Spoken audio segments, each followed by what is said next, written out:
Buenos días o buenas tardes, le hablo personalmente. Hacemos una pequeña ponencia, vamos a tardar poquito y además como estamos en familia me pregunta. En este caso íbamos a hablar de equipos autónomos, ¿no? Primero, demandas de mercado. Ha cambiado mucho toda la parte de necesidades dependiendo sobre todo del tema normativo. Yo creo que ha sido vital, ¿no? Siempre vamos buscando disminución de partículas contaminantes y aumentos de consumo, aumentos de rendimiento, perdón, disminución de consumo, claramente, ¿no? La necesidad de instalación de energía solar ha favorecido muy mucho que las instalaciones centralizadas tengan un aumento importante, mayor atención a eficiencia energética, preinstalación incluso de chimeneas en edificios, aunque no fuesen a tener instalaciones de gas, de calderas o de gasóleo, unas exigencias reales de control y contabilización de consumos,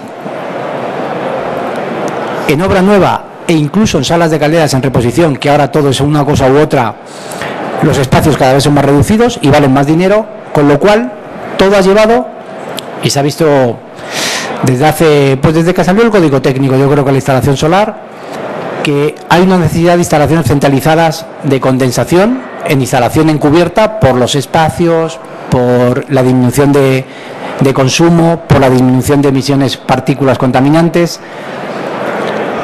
Todo nos lleva a otro tipo de producto que no se estaba contemplando hasta el momento, ¿no? Siempre antes teníamos calderas individuales o salas de calderas porque se tenía previsto y con eso tirábamos.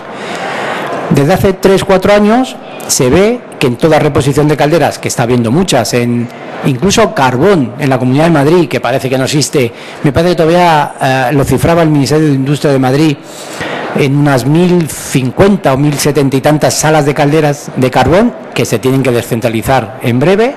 Salas de gasóleo hay muchísimas que pasarán a gas poco a poco y ese tipo de descentralizaciones es complicada. ¿Cómo podemos solventarlo de una forma sencilla? Pudiendo tener un equipo que sea de condensación y que se pueda instalar en exterior, en intemperie, porque si no, la descentralización con ese tipo de calderas, muchas veces cuando una caldera de carbón o de gasóleo está en sótano, el desmontaje, sacar esa caldera es más costoso que la propia caldera nueva o que la instalación completa. Para evitar ese tipo de cosas, se han controlado, cerramos la caldera, colocamos una caldera encubierta o condenamos la caldera vieja y colocamos una nueva, pero que tenga un espacio muy ocupado, muy pequeño, porque si no es prácticamente imposible. ¿Dónde hemos terminado? Calderas de condensación, 4 series de rendimiento como poco, con clase 5 en emisiones. Si vemos un poco los beneficios que tenemos en este tipo de producto, sobre una potencia instalada media que más o menos en España podríamos estar hablando de unas 250 kilovatios, con una demanda anual estimada en 178.000 kilovatios hora y agua caliente sanitaria unos 35.000, es decir, un total de algo más de 200.000 kilovatios. Tenemos, comparando los rendimientos de calderas de 2, 3 o calderas de condensación, obtenemos unos ahorros importantes, muy importantes. Ya solo el cambio de gasóleo a gas, la verdad que se obtienen ahorros realmente importantes.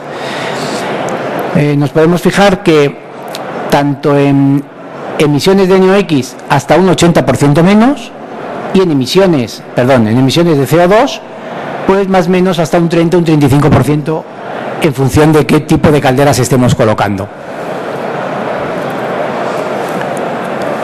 El siguiente paso era tener este tipo de calderas, pero en equipos modulares, porque como decía al principio, si la instalación tiene que pasar a estar la nueva instalación encubierta o en sótano, el tener que colocar una caldera de potencia elevada tanto arriba como abajo suele dar muchísimos problemas. Los espacios de paso prácticamente no existen, el tener que colocar una instalación encubierta es muy complicado por la grúa, por el peso.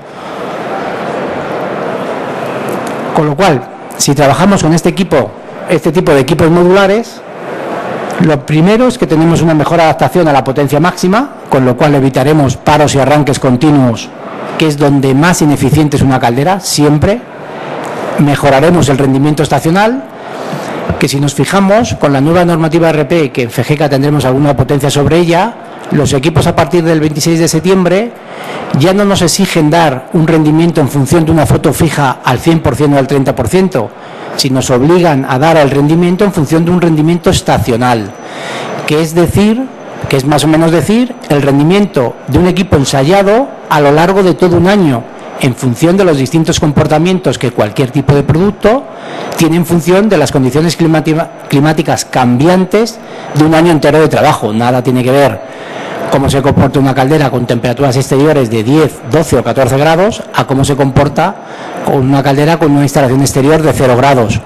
O en una foto fija trabajando al 100%, mientras que el rendimiento estacional tiene en cuenta paradas y arranques de caldera en un determinado orden de magnitud. Es decir, se acerca mucho más al rendimiento real que tendrá la máquina funcionando. De igual forma, se adapta mucho mejor a la potencia máxima, pero también a la potencia mínima, que es casi más importante, porque de esa forma podemos tener un mayor margen de modulación y obtener, mejor dicho, dar solo la potencia exigida en ese momento por la instalación, no la potencia máxima, y la instalación tiene que saber cómo controlarla. De esta forma me están diciendo qué potencia mínima necesito dar y la caldera se puede adaptar. Menores espacios ocupados, importante, ahora lo veremos, y sobre todo mucho más sencillo y cómodo de instalar. El tema de amplios márgenes de modulación, como nos podemos fijar en este caso, por ejemplo, con 4 modelos de potencias posibles, 80, 125, 160 o 250 kilovatios, conformamos calderas de hasta 750 o incluso ahora de hasta 1000, con 4 módulos de 250. ¿Qué nos genera esto? Pues que podemos tener potencias máximas de 682 kilovatios y una mínima de 26,3. Es decir, obtenemos márgenes de modulación entre el 3,6 y el 100% de la potencia, con lo cual es prácticamente imposible no poder adaptarnos a la potencia mínima que requiere la instalación. Incluso en RITE nos obligan a colocar calderas independientes para agua caliente sanitaria y calefacción cuando la potencia de agua caliente sanitaria es menor de 400 kilovatios. ¿Por qué se hacía esto? Pues porque antes colocábamos una caldera de 500 o 600 kilovatios y la potencia mínima de arranque de la caldera era más o menos un 50%, es decir, se movía, por ejemplo, entre 200 y 500 o entre 250 y 500. Pero en muchas instalaciones la potencia requerida en agua caliente sanitaria era menor de esa potencia mínima. Edificios de oficinas, por ejemplo, habitual, ¿no? Tenemos mucha superficie para calefactar, pero muy poca demanda de agua caliente sanitaria. Nos obligaban a colocar calderas independientes para no tener que arrancar la caldera con esa potencia máxima cuando teníamos una demanda muy pequeña en agua caliente. Con este tipo de producto tú te puedes adaptar de forma precisa. Tienes 1000 kilovatios, pero te arranca desde 26 kilovatios, con lo cual siempre te adaptas a la potencia requerida y siempre con el rendimiento máximo de caldera.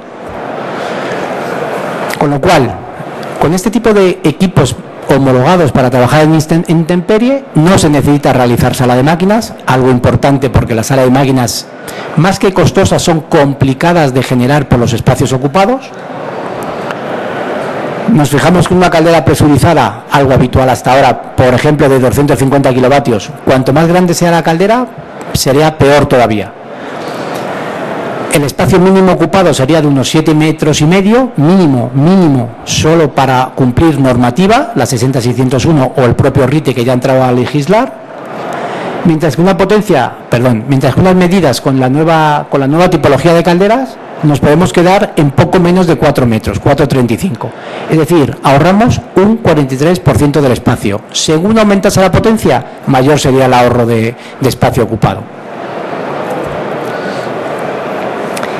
Como tenemos módulos de calderas, nosotros lo que hacemos es poder controlar esa potencia máxima solamente cableando de entre caldera y caldera 3 hilos. No se necesitan elementos accesorios porque la propia tarjeta de caldera ya puede controlar la caldera completa de la instalación, tanto en agua caliente como en calefacción.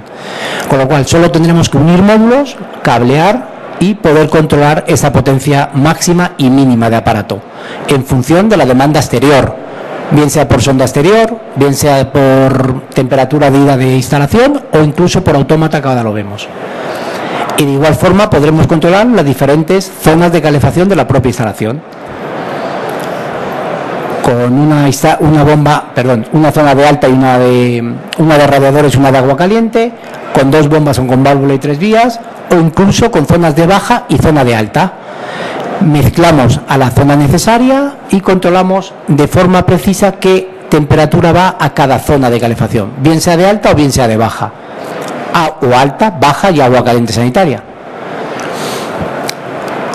Cada vez es más habitual, sobre todo si tenemos una instalación completa, calefacción, clima, agua caliente, que todo el control de la instalación, porque es vital y es cierto, sea controlado desde un autómata externo.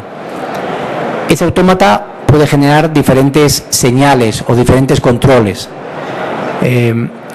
La posibilidad de trabajar de forma directa desde caldera puede ser con vía OpenTERM o con señal 0,10 voltios. Si necesitásemos, por ejemplo, algún tipo de protocolo interno abierto, como puede ser Modbus, LAN o algo similar, también tenemos accesorios disponibles para poder controlarlo de forma directa con ese protocolo abierto. La parte de regulación cada vez coge más peso y es normal. La instalación puede estar bien diseñada, el producto ser muy eficiente, pero si no obtenemos una buena regulación, finalmente no haremos nada, eso es cierto. Por eso, aparte de que el producto sea mejor o peor en cuanto a rendimiento, mejor o peor en cuanto a espacio ocupado, tenemos que estar preparados para poder integrarnos en un sistema completo de regulación, si no, la cosa se nos sigue complicando. Como conclusiones, para terminar. Debido a la nueva normativa y a la mayor concienciación, y cuando entre la RP, que hablaremos de ella largo y tendido a lo largo de las ponencias, aún más, la búsqueda de equipos de alta eficiencia es vital. Ya nos van a obligar solo a poder trabajar con calderas de condensación, con lo cual es un paso claro, ¿no? El RITE ya nos obligaba a día de hoy en obra nueva, prácticamente nos obligaba en muchos casos en reposición de caldera mural por tener que ser clase 5, y a partir del 26 de septiembre con la RP pues tendrá que ser todo condensación, con lo cual el paso ya le hemos dado o nos lo han hecho dar, que al final yo creo que nos viene bien a todos, seguro. Los fabricantes tenemos que ser capaces de adaptarnos a ese nuevo mercado, a ese nuevo sector, con equipos que cumplan esa normativa, con equipos que sean de condensación y que además tengan el menor espacio ocupado y que no tengan que integrarse en salas de calderas, porque en muchos sitios es que no hay espacio, bien porque sea reposición y vaya en el sótano, o porque sea reposición y tengamos que irnos a cubierta y no esté preparada la sala de calderas, con lo cual no seremos capaces, con lo cual con los equipos modulares lo podemos conseguir, y de igual forma integrarnos también con los equipos de regulación, porque si no seguiremos estando cojos. Como os comentarán a lo largo de las jornadas, con la RP se valora también si un equipo está solo, si un equipo va integrado con otra energía, o si un equipo va integrado con un equipo de regulación determinado, nos puede mejorar o hacer mejorar la calificación energética de la instalación o del propio edificio. Y es que es algo normal, porque es verdad que la integración de sistemas nos mejora el servicio, nos mejora la eficiencia, nos mejora el ahorro, es cierto, con lo cual tenemos que aprovecharlo y tenemos que valorarlo. Y que al final, lo visto, lo comentado, es que es verdad que cada vez más tenemos que ser capaces de adaptarnos a esa tipología, ¿no? Hasta ahora parece que cuando buscábamos o salía una normativa, al final lo que hacíamos era buscar la forma de no cumplirla. Parece que nos era más fácil buscar cómo no cumplirla que buscar cómo cumplirla mejor, joder. Bueno, yo creo que poco a poco, ¿no?, eso ha ido cambiando por la presión social, por la presión de la autoridad, que siempre nos viene bien, y porque poco a poco el fabricante, como pasó en línea blanca hace tiempo, ¿no?, la letra energética ha calado de forma profunda en el usuario, y todos empezamos a exigir o a pedir, por la documentación o por la información que tenemos, equipos mejores. Yo creo que este será el paso para la parte de calefacción y creo que lo podremos conseguir. Nada, no os digo mucho más. Si tenéis alguna consulta o duda, lo comentamos. ¿De acuerdo? Gracias. Eso se para.